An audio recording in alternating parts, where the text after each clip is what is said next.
Good morning everyone. Ashtavakra Gita के इस session में आप सभी का स्वागत है। आई होप सब इस सेशन का लाभ उठा रहे होंगे और समझ पा रहे होंगे कि इसकी क्या महत्ता है, इसकी क्या इम्पोर्टेंस है। तो आज शुरू करते हैं। अध्याय फर्स्ट चल रहा है और तीसरा सूत्र लेते हैं। ठीक है, शुरू करते हैं।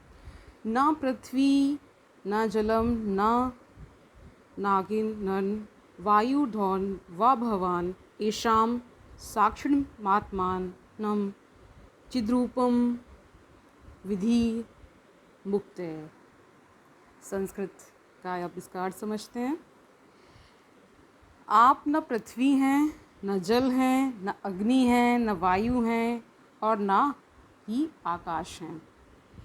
आप अपने आप को इन महाभूतों का साक्षी चैतन्य रूप आत्मा यानी आत्म तत्व जाने। यदि ठीक है, ये बताया, यदि मुक्ति को प्राप्त करने की इच्छा रखते हैं तो क्या कह रहे हैं कि आप न पृथ्वी हैं, न जल है, न वायु है, न अग्नि है और ना ही आकाश हैं। जो ये 5 तत्व बताए गए हैं, ये सब में से आप कुछ भी नहीं हैं। तो आप क्या हैं? आत्म तत्व हैं। आगे व्याख्या देखते हैं। राजा जनक का पहला प्रश्न यह है, क्या प्रश्न कर रहे हैं कि ज्ञान किस प्रकार प्राप्त होता है, यानी ज्ञान की प्राप्ति किस प्रकार होगी। अष्टावक्र ने सर्वप्रथम राजा जनक को ज्ञान की अनिवार्य शर्त यानी वैराग्य, जिसे त्याग कहा जाता है, के विषय में बतलाया। आगे क्या कह रहे हैं? तत्पश्चात वह जनक को अपने स्वयं के स्वरूप का बोध कराते हुए कहते हैं कि प्राणी मात्र एक देह नहीं है, अपितु वह चैतन्य आत्मा है। ठीक है, चैतन्य आत्मा, आत्मा ही उसका सच्चा स्वरूप है, वही सम्राट है। ठीक है, यानी राजा है। यह शरीर, मन, बुद्धि इत्यादि सभी उसके भाग हैं जो उसके आदेश के अनुसार कृत्य कर रहे हैं। ठीक है, यह चूँकि स्थल है, मतलब बताया ही था हमने, श्रीमद् भगवद गीता में भी बताया, मतलब देखा था, या इसमें काफ़ी बार ये मतलब मिलता है हमें कि ये जो शरीर है यही क्षेत्र है और जो उसको जान लेता है उसको क्षेत्रज्ञ कहते हैं। ये तो अपने हम सीखा ही था। तो यहाँ अष्टावक्र में क्या कह रहे हैं कि यह शरीर, मन, बुद्धि इत्यादि सभी उसके भाग हैं जो उसके आदेश के अनुसार कृत्य कर रहे हैं, या चूँकि स्थूल है। ठीक है, इस कारण इनका साक्षात्कार हो रहा है।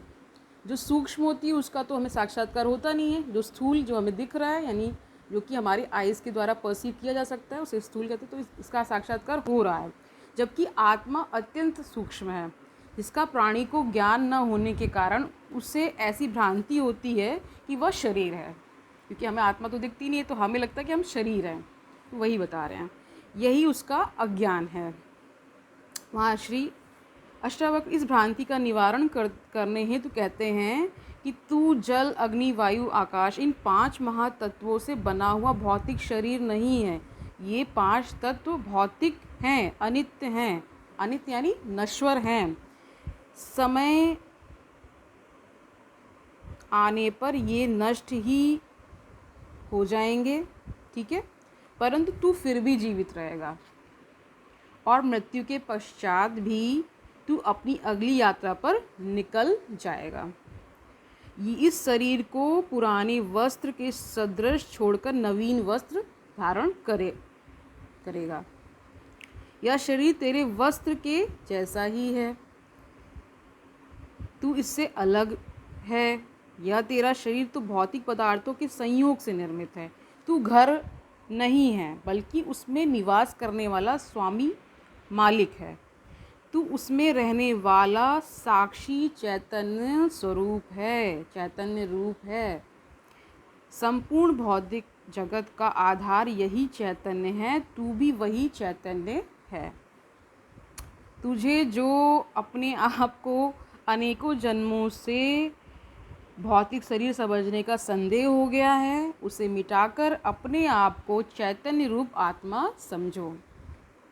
यही ज्ञान का सार है। यदि तू इस संपूर्ण दृश्य प्रपंच का साक्षी दृष्टा बन जाता है तो तुझे आत्मज्ञान हो जाएगा। तो ऐसा कहा जाता है कि दृष्टा बनने का अर्थ यहाँ पे है कि जो भी गतिविधियाँ आपके आसपास हो रही हैं, अगर आप उसे साक्षी भाव यानी उसमें आप कोई हस्तक्षेप ना करते हुए जब आप उसे सिर्फ शांति से देखते हैं तो उसी को कहा जाता है दृष्टा भाव। ठीक है, यानी साक्षी भाव से देखना। ठीक है, दृष्टा बन जाता तो उसे आत्मज्ञान उसी से फिर आत्मज्ञान की प्राप्ति होती है। अगर ये आपके अंदर क्वालिटी आ जाती है तो आप बहुत पास आ चुके हैं आत्मज्ञान के। ठीक है, यही एक ऐसा परम सूत्र है जिसको पकड़ने के पश्चात दूसरे किसी साधन अथवा सूत्र की जरूरत नहीं पड़ती है। हमारा कथन है कि यह शरीर मेरा है, मन मेरा है, बुद्धि मेरी है आदि। तो ये मैं कौन है जिसके ये सभी हैं, निसंदेह ये सभी मैं से भिन्न है। तभी हम कहते हैं कि मेरा है, अन्यथा मेरा कैसे कहा जा सकता है।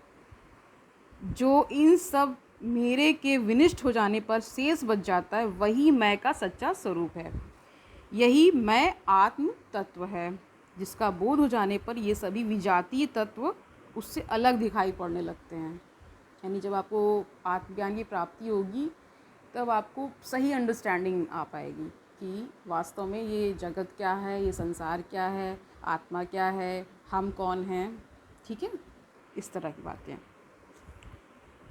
यही मैं आत्म तत्व है जिसका बोध हो जाने पर ये सभी विजाती तत्व उससे अलग दिखाई पड़ने लगते हैं, अतः यही आत्मज्ञान है। अष्टावक्र राजा जनक को आत्मज्ञान करने के पश्चात मुक्ति के निमित्त कहते हैं। यानी निमित्त मतलब क्या है कि आप एक माध्यम हैं। निमित्त मीन्स माध्यम। जो राजा जनक का द्वितीय प्रश्न है कि मुक्ति किस प्रकार प्राप्त होती है। तो आज के लिए इतना ही। हरिओम तत्सत।